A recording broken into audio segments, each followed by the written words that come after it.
Salut à toutes et à toutes et bienvenue pour ce deuxième épisode consacré à Immortal Phoenix Rising. Ce jeu, c'est mon coup de cœur du moment, sorti le 3 décembre 2020. C'est un open world vraiment intéressant qui est connu pour ses ressemblances avec le titre Zelda Breath of the Wild. Alors, est-ce que c'est vraiment le cas? Est-ce qu'ils sont différents? Et est-ce que le jeu vaut le coup d'être acheté? Eh bien, tout ceci est expliqué dans cette vidéo. Anciennement appelé God and Monster, le jeu s'apparente à un Zelda mais dans un univers mythologique formidablement représenté, avec des environnements plutôt beaux mais qui n'apportent pas ou peu de diversité. Lors de sa présentation par Ubisoft à l'E3 2019, le jeu arrive à intriguer les fans. En plus, en termes de mythologie, les studios de développement savent de quoi ils parlent. En effet, c'est Ubisoft Québec qui en sont le créateur. Et oui, les papas d'Assassin's Creed Odyssey. D'ailleurs, les deux jeux ont été développés en parallèle, et ça se ressent. Mais nous aborderons ça un peu plus tard. Le fait de vouloir en tirer un profit chez Ubisoft se ressent. Lionel Astier, connu pour son rôle dans la série Camelot, est au doublage. Il y a également un pack téléchargeable et une version Gold à 100€ dès la sortie du jeu. C'est pour moi le principal défaut du titre, on voit qu'Ubisoft va en tirer un maximum de thunes, comme le démontre la présence d'un magasin qui sert à vendre des tenues, armes, chevaux, etc. Je trouve qu'un magasin n'a rien à faire dans ce genre de jeu, et encore s'il n'y avait que le magasin à l'édition Gold avec le Battle Pass, pourquoi pas.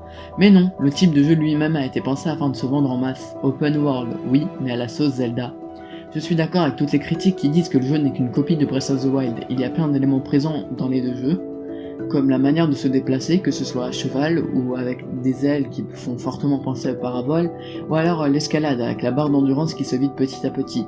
Les cryptes qui sont en gros des sanctuaires, le fait de cuisiner qui chez Immortal Phoenix Rising se caractérise par des potions, le fait de déplacer les objets comme avec le Cinétis, et la direction artistique qui fait fortement penser à Breath of the Wild.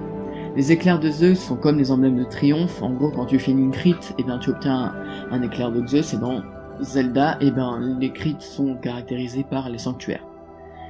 Le jeu a de nombreuses ressemblances avec Assassin's Creed Odyssey, et c'est normal puisqu'il est développé en même temps que ce dernier. Les combats font penser à Assassin's Creed tout comme le mode accroupi qui est un classique des jeux du même nom.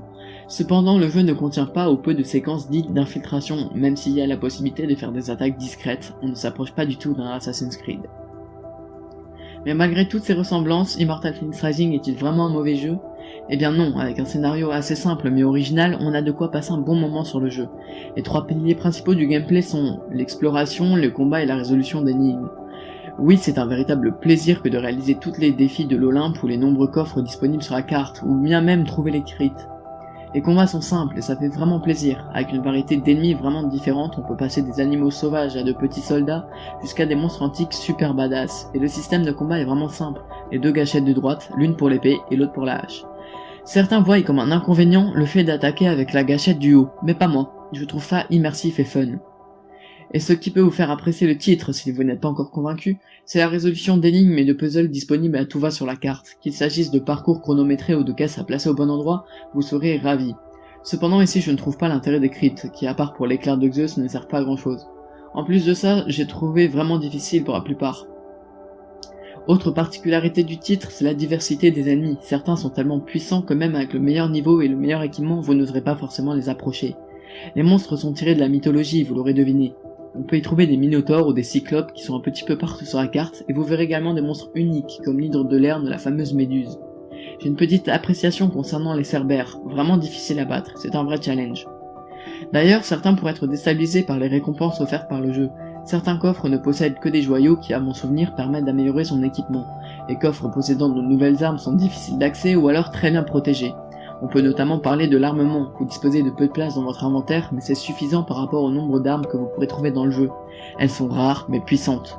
Cependant, je trouve que le gameplay à l'arc est moins bien équilibré par rapport au reste. L'arc est super puissant, mais pas besoin d'améliorer pour qu'il fasse des dégâts convenables. Je trouve le système de pouvoir divin vraiment intéressant. Le bouclier d'Athéna n'inflige pas plus de dégâts que ça, mais est pratique pour effectuer une esquive. Le marteau d'Héphaïstos, quant à lui, fait des dégâts exceptionnels. De plus, c'est très simple de le manier. Cependant, l'attaque du phénix est complètement bidon, très peu de dégâts sont infligés et pas vraiment le temps d'esquiver. Sur la séquence que vous voyez actuellement, c'est une version PS4 qui est vachement jolie, mais ce n'est pas tout à fait le cas de la version Switch. En effet, celle-ci possède des textures beaucoup moins travaillées, une résolution beaucoup plus faible en mode portable. On peut noter que le jeu est à 30 FPS sur Switch, mais pour ce type de jeu, ce n'est pas dérangeant. Si vous voulez vous le procurer, il est actuellement en promotion à 38,99€ au lieu de 60€. Dépêchez-vous, la promotion se termine à la fin des vacances. Il fait 15 Go, disponible en quasi toutes les langues, et si vous voulez poursuivre l'aventure, optez pour Battle Pass ou le nouveau DLC Un Nouveau Dieu. Et donc, est-ce qu'il vaut la peine d'être acheté? Eh bien oui et non, si vous avez déjà joué à Zelda Breath of the Wild, passez votre chemin. Sinon, Immortal Phoenix Rising est une plutôt bonne alternative. D'ailleurs, je lui ai attribué la note de 12 sur 20, alors oui, c'est un petit peu faible, et je vous invite à voir dans la description, vous y trouverez mon barème de notation, et savoir comment j'ai pu noter le titre. Mais 12 sur 20, c'est un avis objectif, et subjectivement, je le noterai beaucoup mieux. Mais c'est comme ça en fait, je peux pas changer la note, j'ai pris des avis objectifs qui correspondent à plusieurs jeux, c'est aussi avec ce barème là que j'ai noté Breath of the Wild. Et si avec Breath of the Wild a tiré 17,5, et ben objectivement si Immortal Phoenix a un 12, il a un 12 quoi. C'était un barème qui est fait pour tous les jeux et pas que pour Immortal Phoenix Rising. C'est la fin de cette vidéo, j'espère qu'elle vous aura plu. Si c'est le cas, n'hésitez pas à mettre un petit pouce bleu et à la commenter si ça vous fait plaisir. C'était Hugo, ciao.